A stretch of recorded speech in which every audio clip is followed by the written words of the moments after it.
Hello, everyone. This is Faheem Jackson, and this is episode 124 of my podcast show, In the Know. This podcast is aimed trying to guide people through the world with a variety of topics. I'm also using this platform to ask questions and try my best to answer these questions with my viewpoints of the world around me. The following episode introduction speech is for the topic of today. And that introduction speech is regarding this. God exists. What questions do we have for him? See, we tend to have a lot of questions for God, and for the longest you are taught to never question God. Understand that everything happens for a reason. So ask what the answer is, but as time progresses, that's just not good enough. People are going to need to have more answers for their questions if the goal is to keep the faith base around. Saying God created the earth in 6 days and rested on the seventh is too fictional. So what are some things we should do or be asking God? And that is something that I hope to accomplish with this episode, asking questions, and then try my best to answer that question from how I think the reply to that question could be explained. So for this episode, I would like for you all to listen and share with your community of friends, and I hope you enjoy the show. Why do we have questions? Now that we know that God exists, we will have the plethora of questions, and the question to the people who are of the faith is, why should we have questions? There are so many things in our society that we never question. But the moment religion is involved, we all want to step to the faith base, whatever the faith, and ask a question. Maybe it's because we believe that God created the heavens and earth. And with that said, we can't possibly comprehend a world where there are so many bad things taking place. We also have questions that are not geared mainly toward challenging the bad things, but more so aimed at how the world works. The world is one big mystery that we constantly have questions about. Scientists have a lot of questions regarding the earth, but they still have questions themselves. Not from God, because so many scientists view God as a childish and wild fantasy. They just have complex questions that God cannot answer. But as for the believers, when we reach out to God, how do we know if God is listening? So is he? Is God listening to us when we reach out to him? Let's answer that. Is God listening to your inquiry? What if God were to be listening as we asked him directly questions? Now that sounds quite odd to be talking to an omnipresent being, but how do we know if God is listening? Well, there is no way for us to understand if God is listening to us. God could possibly be listening to us, yet we need a better understanding as to how.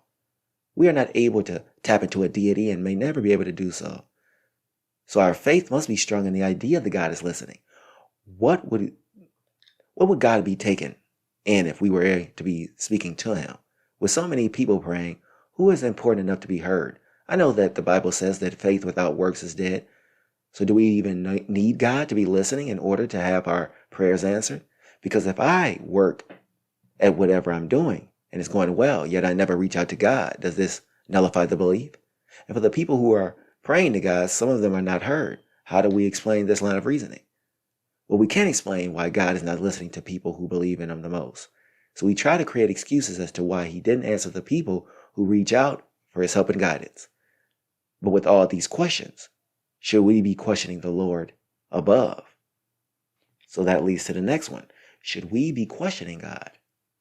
Those on the side of religion will tell you that you are not supposed to question God.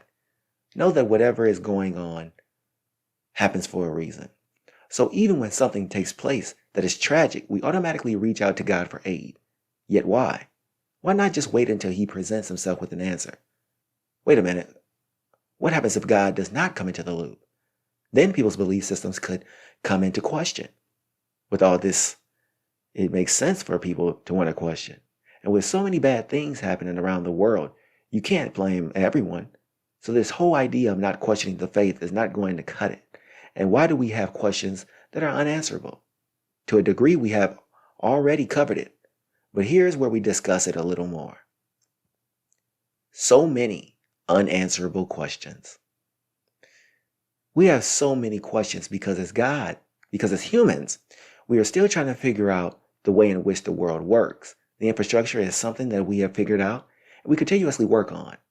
God is this code that won't be cracked simply because there are too many questions or too many people questioning the existence of God. and that is a question within itself. But the unanswered questions we have for God are different from the survival questions like this infrastructure example I gave above, because you can actually tangibly work with the infrastructure. So here's where the questions for God further expose why we have questions. We need to be able to harness the ability to do whatever with what we are hearing. Many, when you hear praying and talk to God, what can you do with that? Does God answer with information that we need?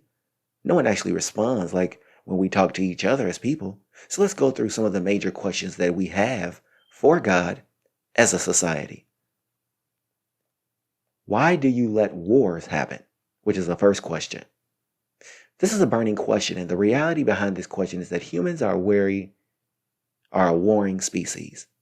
We have a nature to fight, and that can turn into something much more sinister. So if God knows this, why would he allow this to happen? One reason is that God gives man free will to move as we please. The other reason God might allow wars to take place is to give man the ability to observe our warring ways. It could be a way to get men to stop fighting. Only problem is that so many innocent people have to lose their lives as a result of the fighting. So the problem is the freedom to do so as you please, or as religion would say, free will affects the people around you. So that means your free will does not give others the free will to opt out. That is what doesn't make sense with religions believing in God. Free will should be given for people who want the free will to engage. So people forced to engage are not free will. Many are now reigning over the few. So why won't God intervene if this is going on while on his watch? This is just going to be one of those questions that leaves people baffled. Next question. Why do you allow poverty? I grew up below the poverty level. It didn't seem like it because we always had food and clothing on our backs. Yet my mother only made a very limited amount of money, somewhere around $25,000 in a year. Luckily, she received support for us. Now, why would God allow such poverty to exist in a household of 3 innocent children? Well, logical people will suggest, why would a woman have 3 children that she cannot support? Only have children that you can take care of. So these same people would say, she put us in a predicament, which is not God's problem. But doesn't religion state that a house always blessed where children reside? And this makes sense because we always had food and clothing. So maybe the religion was right. Then again, children were born in the same circumstance and weren't as fortunate as us. Let's also be clear. There's poverty all around. And the world's poverty outside the United States, where I grew up, is far worse. Here's why I'm moving to the next section. Why do you allow famine? What about the people who are living in environments where food and water are scarce? For example, there are places from around the world where the people are wholesome and loving, yet they're facing so many infrastructural problems. How does God allow this to take place? He sees that so many people are suffering from so much. Why not step in? Yes, we all have free will, yet free will is not the reason they are stuck in this place. They have no other choice but to stay in this place. They can't help it that resources are low, so shouldn't God at least give them something? Even a rainstorm here and there is a sign of his existence, yet nothing of the like will sometimes ever come to fruition. So what now? It puts the police system in limbo. Even at times, the reason for the scarce resources is outsiders coming into the environment and robbing them of their resources. But does God step in and say or do anything? The answer is no. There's so many ways God could step in and show his face, but won't. Maybe because God does not exist, or this is more than free will belief. What are some more questions that God is being questioned? Why does God allow racism and bigotry? In America, me and others who look like myself have dealt with a great deal of hatred. The United States engaged in over 250 years of enslavement and another 100 years of segregation. So in a nation that is supposed to be free and God gives free will, where was God? Oh yes, I remember. We're in a nation that is of Christian faith base. This has been something that does not make sense to me, and I've always challenged it personally. I mean, he created the man in his likeness. Are we not God's children as well? Does he not care about what happens to us? Oh yes, I get it, more symbolism. And here's where the religion can fall apart, simply because how can one group reign supreme over another without aid from above or anyone else? Where were the people of the past free will to choose their destiny? Here we are yet again with this idea of free will. So how should God go about dealing with all of these questions? Or better yet, how would God reply to everything that I have stated.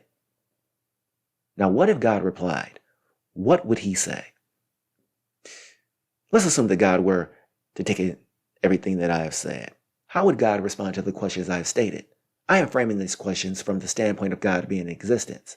So if we're asking questions regarding wars, he would say that I do give man free will to live as you please, but I have my ways of dealing with the person or people later in God's time. Poverty is also a man-made problem. There's enough livestock and crops that will feed all people from around the world. But that is not what makes the marketplace valuable.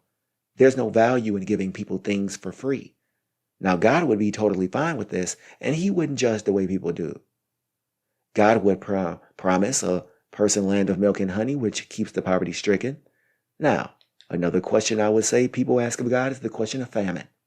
This can sometimes be one of those actions outside of people's control. Sometimes the environment is not equipped to aid the populace. And here's something that God should be aware of. A response would be God shows you signs to survive. And the famine could be a sign from God that you need to remove yourself from the surrounding areas. As far as racism, God could allow people to see the worst, which prompts others to get involved. So this means God was somewhat part of it. So with all that has been said, I would assume God has the response of allowing people to have free will. Only problem is that man's free will doesn't allow to have free will themselves from other people. So the faith base can and will decline over time simply because eventually God won't have a place in society at all. So with this end statement, why we have to ask questions of God. In this episode, I've tried my best to figure out the potential questions we may have for God, but also the potential answers that we could receive from God. I know it is tough simply because we are taught not to question God, yet you can't help but ask some questions, especially since God is supposed to be the all-seeing, all-powerful. Maybe enough time will pass where we realize that God is just a way for people to have a comfort in their lives. Or maybe the spiritual divinity of who are we will come to fruition one day. Whatever the end results, the people will continue to ask questions to God. And in my opinion, they will continue to not get responses. Or do they? Thank you for listening to In the Know. And I'll be bringing you another episode. I will be focusing on my next series of topics, Season 3 of In the Know. And Season 3 will be focusing on fitness and wellness. The first episode of Season 3 will be asking the question, how do you work out every day to contribute to your fitness and wellness?